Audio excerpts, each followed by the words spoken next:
estudiando, yo me lo encontré en la UADE, antes de entrar a Lyon, Sí. él estaba ahí en la UADE, Claro. fue alumno mío en técnicas de narración periodística. Después nos encontramos de nuevo. Te sigue los pasos. Sí. Pero bueno, estábamos con el dueño. Esto es tuyo. Sí, disculpa. Estábamos hablando de Santa María, que es hoy en día el dueño Claro. de Página 12. Claro, pero el dueño. Tenés que tener en cuenta el sindicato, o sea, que él, claro, no, porque tenés que pensar, digamos, de los porteros, el súter, ahí, y ellos también son dueños de la Universidad de la UMET, la Universidad Metropolitana. O sea, pensá, él siendo dueño de Página, cuál es su proveniencia, cuál es su ámbito y de qué lado está. Eso es importante tenerlo en cuenta. Él viene, o sea, hoy en día tenemos que ver que Santa María, como dueño de Página 12, tiene una impronta que marca esa línea editorial. Ahora, Berbisky. Te digo que hay café. Sí. Bueno, un cuyo. ¿A vos? No sé si es para mí. Sí, María es Laura María. dijo, lo escuché. Entonces, vos tenés que tener en cuenta eso, fundamentalmente. Ahora, las borró Berbisky. Estamos hablando, mira, acá las tengo. Gracias. Son 7, 8 notas que se han borrado, publicadas desde el 2010 hasta Muchas el gracias. 2005. Bueno, Fueron esas notas que eliminaron de la web. claro. Bueno, hay que preguntarse entonces si fue por decisión de él o él responde a un diario. O sea, si bien él, digamos, es una pluma estrella, tiene independencia, etcétera, tiene su forma de escribir todo, pero también tenemos que ver que él está dentro de Página 12. Y Página 12 es de no digamos de Santa María, ¿sí? El grupo Octubre. Sí. Es otra cosa. Entonces hay que ponerlo todo en contexto, no tomemos esta decisión de haberlo sacado. Para saber profundamente qué es lo que pasó, habría que entrevistarlo a Santa María o a Berbisky. ¿Sí? Con Berbisky intentamos, pero no nos respondió nada. Claro, pero bueno, Santa María. En Santa María es interesante ver qué pasa, porque por ahí o sea, uno puede lucubrar, pero siempre tenganlo en contexto. Sí. Fundamental el contexto, porque en contexto, y no digo solamente, piensen, el viejo esquema de comunicación, parece una pavada, pero es muy importante, el contexto y la circunstancia. Y en contexto, empezamos más chico del diario mismo. Lo tienen que poner en el mapa de medios, tienen que ubicar Página 12 en el mapa de medios con respecto a los otros medios, y ver hegemónicos y no hegemónicos. Eso es otro parámetro que hay que tener en cuenta. Y por otro lado, ampliemos el contexto. La situación política actual o la situación política que se viene desarrollando desde hace 4 años y más. Entonces, fíjense eso en relación a la fecha de los artículos, de las notas. Obviamente, vos cuáles pensás que fueron las causas, cuál es tu opinión sobre por qué decidieron sacar las notas de circulación de la web? Claro. Porque vos al papel y la nota están. Claro, ahora, ¿qué pasa? Yo no puedo darte mi opinión, no puedo decir mi opinión. Me parece más serio pensarlo desde otro lugar. ¿Qué pasa? Por ejemplo, con Página 12 en relación a esta situación. ¿Qué pasa Santa María, por ejemplo? Víctor Santa María, y si se publica algo contra el Papa.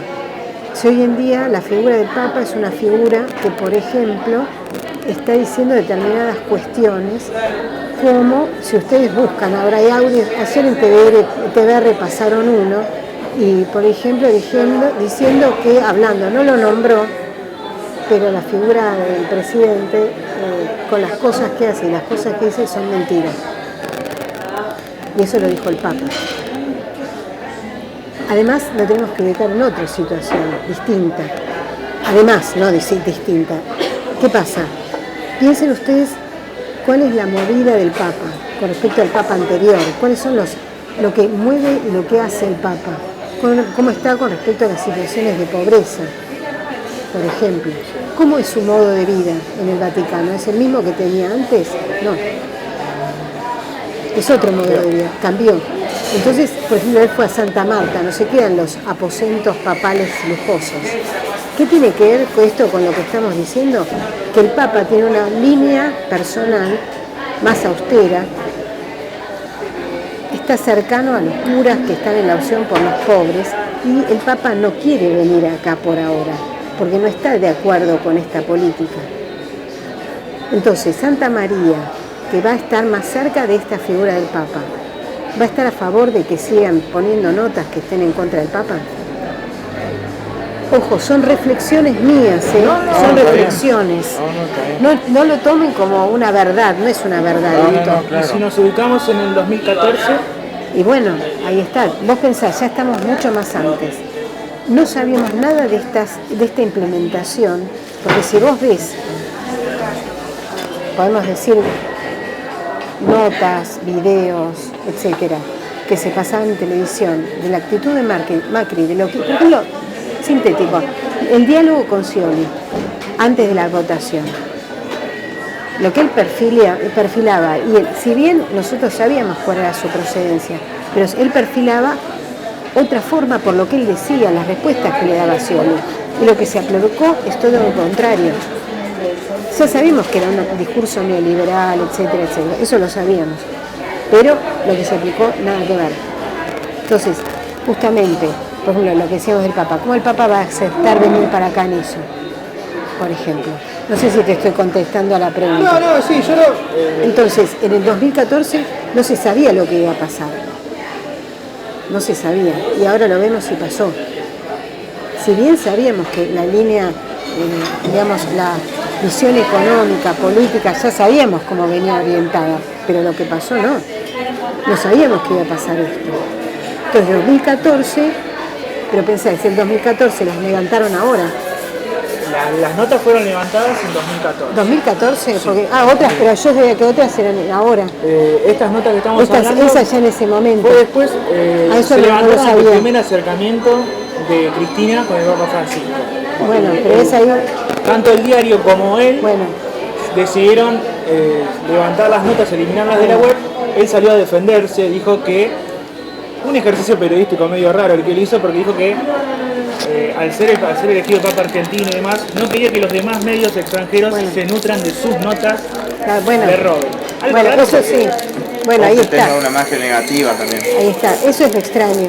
Además puedes pensar, el acercamiento del Papa, y tiene que ver con lo que yo te estaba diciendo, el acercamiento del Papa, de Cristina al Papa, y bueno, ya nos está poniendo una postura que a este diario, que es de otro dueño, no le viene bien. Ahora hay que ver cuál es el diálogo de Berbisky con el dueño. Habríamos que eso yo no lo sé. Y estamos tratando de encontrarlo de Por eso, hasta ahí no te puedo decir, pero vos pensás, ponete en esta situación que yo te planteaba. Entonces, si Cristina se acerca al Papa y ya tenemos otra vuelta que se está dando en la política, a este diario no le sirve que estén ensuciando al Papa, porque este diario es antihegemónico, este diario está en contra del gobierno, entonces no puede estar en contra del Papa. Exacto. Te llevo ahí a lo del diario contrahegemónico.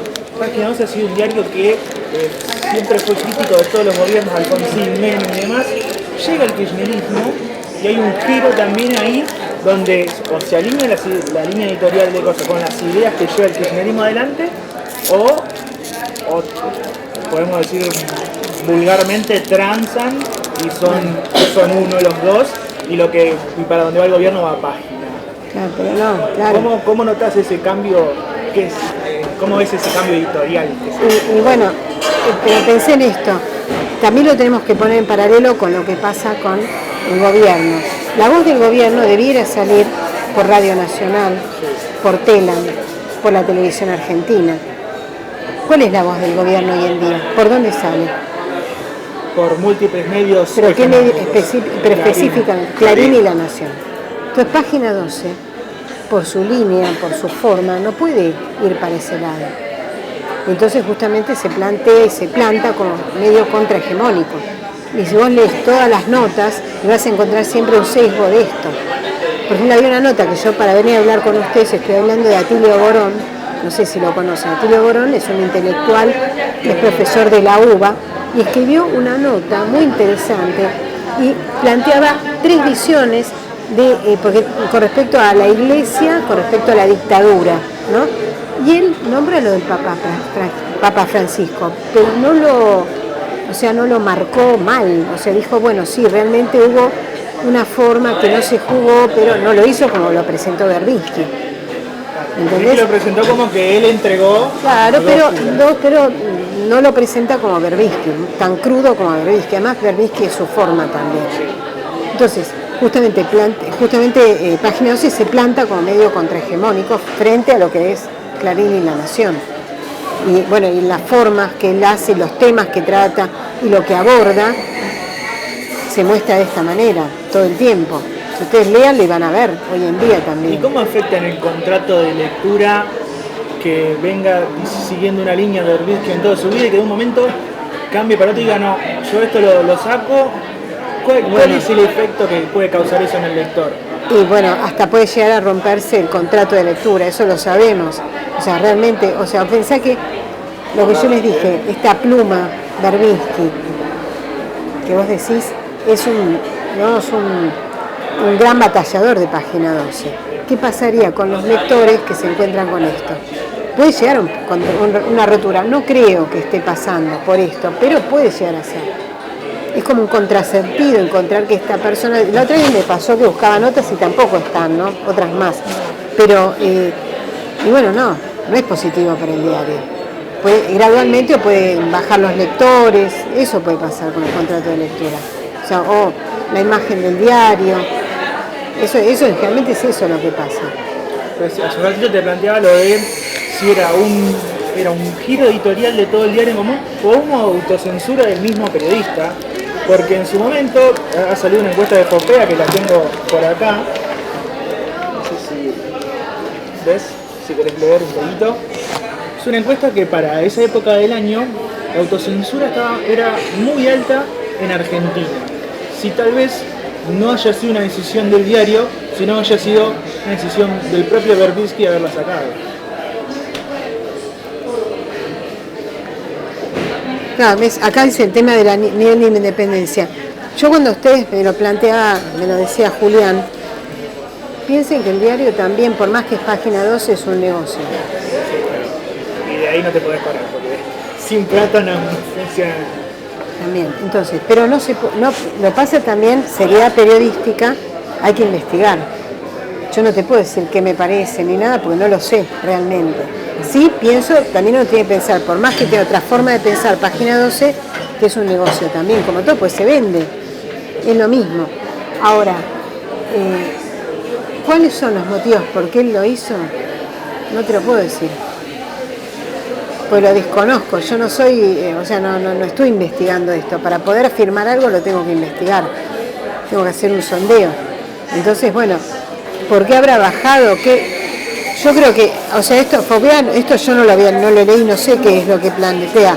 Ahora, puede ser un momento de autocensura, pero también puede ser algo que él, como forma parte del diario, tiene que acoplarle a esta línea editorial del diario.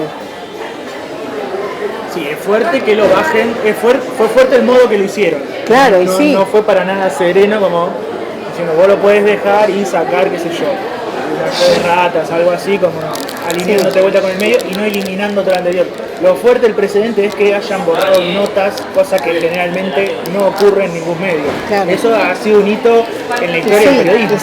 Sí, pero pensá lo que estábamos diciendo antes con respecto a este cambio político. Es eso lo que está pasando.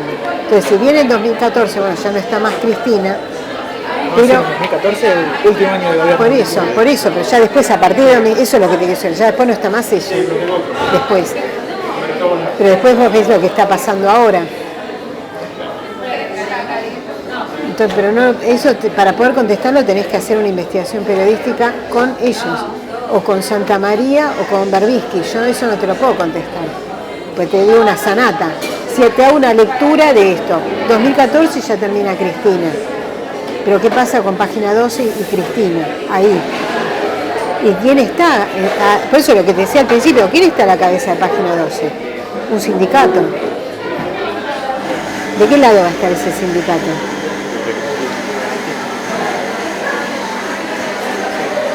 ¿Entendés? ¿De qué lado es? Sí, sí, sí. No, más que esto no les puedo decir. No, está bien.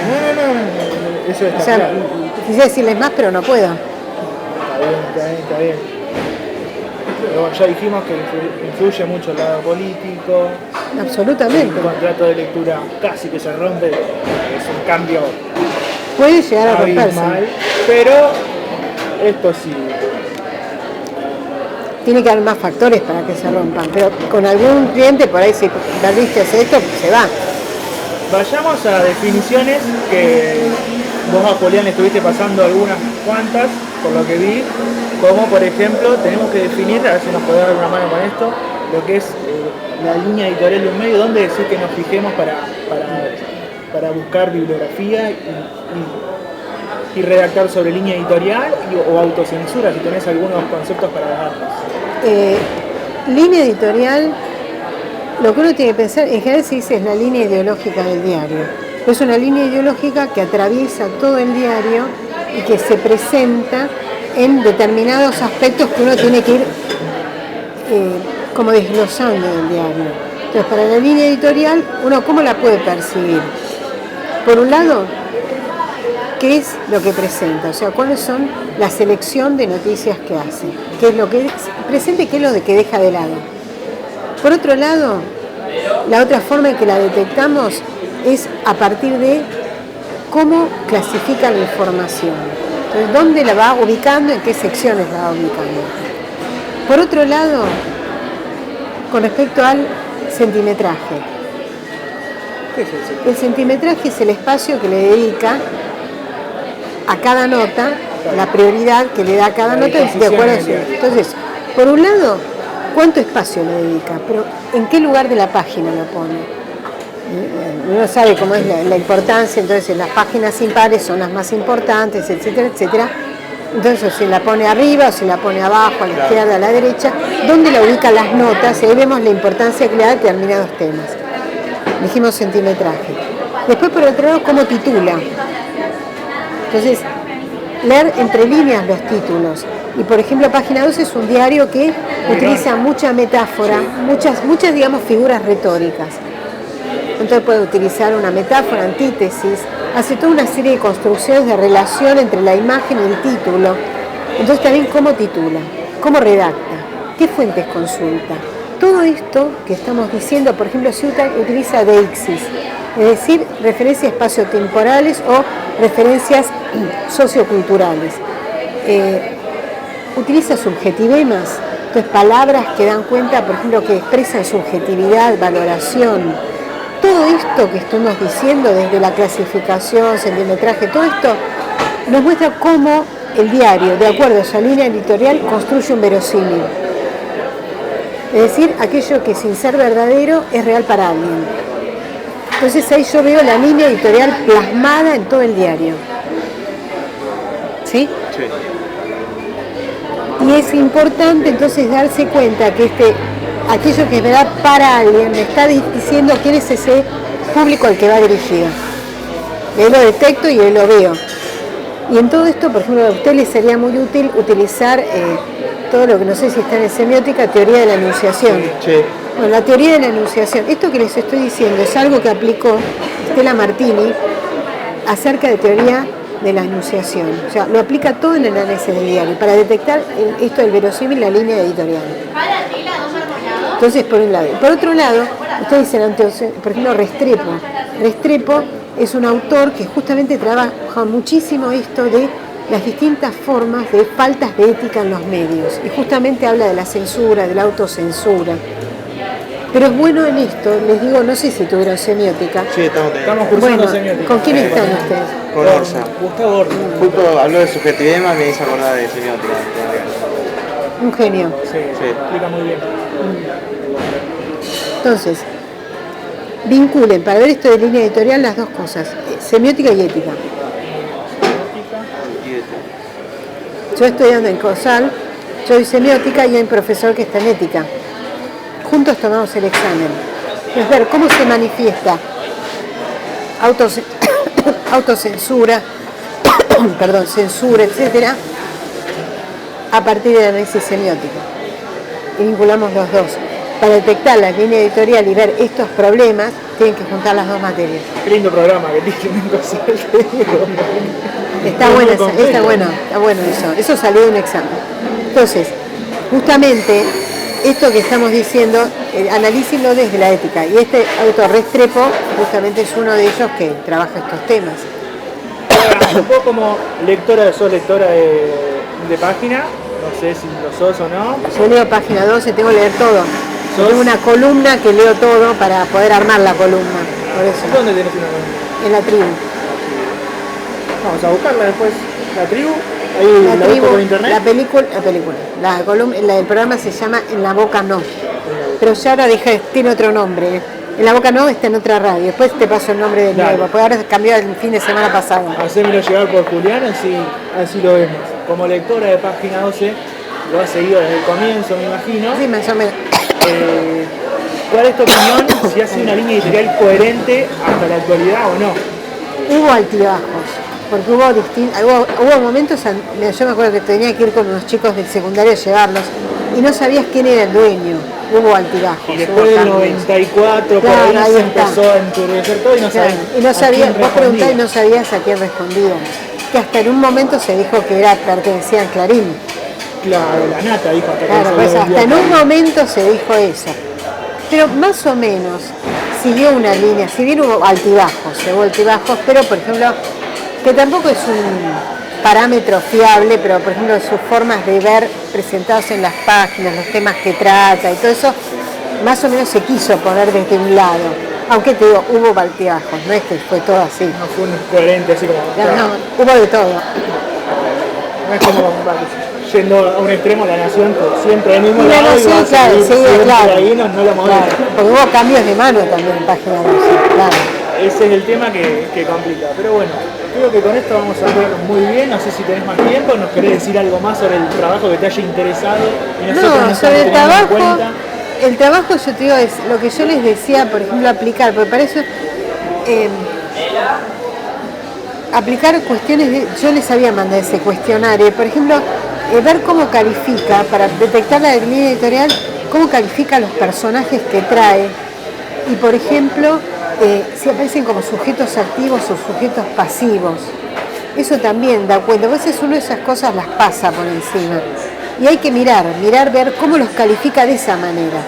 No solamente por los subjetiveños, sino qué carga les pone. Y todo lo demás que les dije, ¿no? Un poco eso. No sé si me falta algo, más que otra pregunta, si les sirvió, no sé si está dentro de lo que ustedes hicieron. Pero no sé si está, porque además yo tendría que haber tenido más lectura de esto también. Obviamente, pero te estamos pidiendo un favor y no te queríamos cargar con... Leí un poco, pero bueno, más de... No, pero bueno, creemos que nosotros ahora lo que vamos a hacer, tenemos el jueves una entrevista con Sergio Rubín, le vamos a preguntar a él, que sabemos que ella ha llegado al Papa. Vamos a ir a preguntarle a él, es periodista, vamos a decir cómo su visión como profesional de la comunicación, si este giro editorial o esta autocensura de Berbisky, bueno, estamos luchando para conseguir que nos responda, que nos digan que sea no Berbisky. Pero mirá, ¿a qué medio pertenece Sergio Rubín? Clarín. Por eso. Ubíquenlo ahí también. ¿Él desde dónde? Ustedes, todos tenemos una ideología desde donde se hacen los trabajos. Y eso también tiene que ver con esto. Verón trata eso. Eliseo Verón, hay una parte donde trabaja cómo se entronca en el trabajo científico la ideología. Lo voy a buscar. Eso lo podés encontrar, andá a la biblioteca de la UAD, eso yo lo trabajé en 6 semiólogos en busca del lector, en ese libro está. Y hay un apartado relacionado en el capítulo de Verón, relacionado con la ideología. Cómo desde la ciencia también se hace uso de la ideología. O sea, ustedes no leían, despojados de ideología, no hacen este trabajo. Este trabajo ustedes tienen una ideología propia. Fuerte. Y nos metemos en temas ideológicos también. Por eso. Entonces te digo, ténganlo en cuenta, ustedes no lo hacen desde nada es la abstracción. Claro, no, ustedes tienen una ideología previa. Por más que uno quiera abstraerse, la objetividad no existe. Nos movemos entre verosímiles siempre. Pero bueno, creo que ya estamos. Cualquier consulta te vamos a volver a molestar si nos permitís. A mí no me molesta para nada. Pero bueno, también es, vos hacés mil cosas y No hay problema. andar respondiendo preguntas, por ahí No, me hubiera gustado leer más, pero me agarró en un momento que no leí tanto para... De eso no se preocupe. Así que no sé si le sirvió, pero bueno. Sí, obvio. nos vamos con más ideas claras de lo que teníamos seguro. Bueno, cualquier Así cosa que- hablamos. Sí, Sí, obvio. vamos a estar molestando de vuelta, voy a apagar esto acá.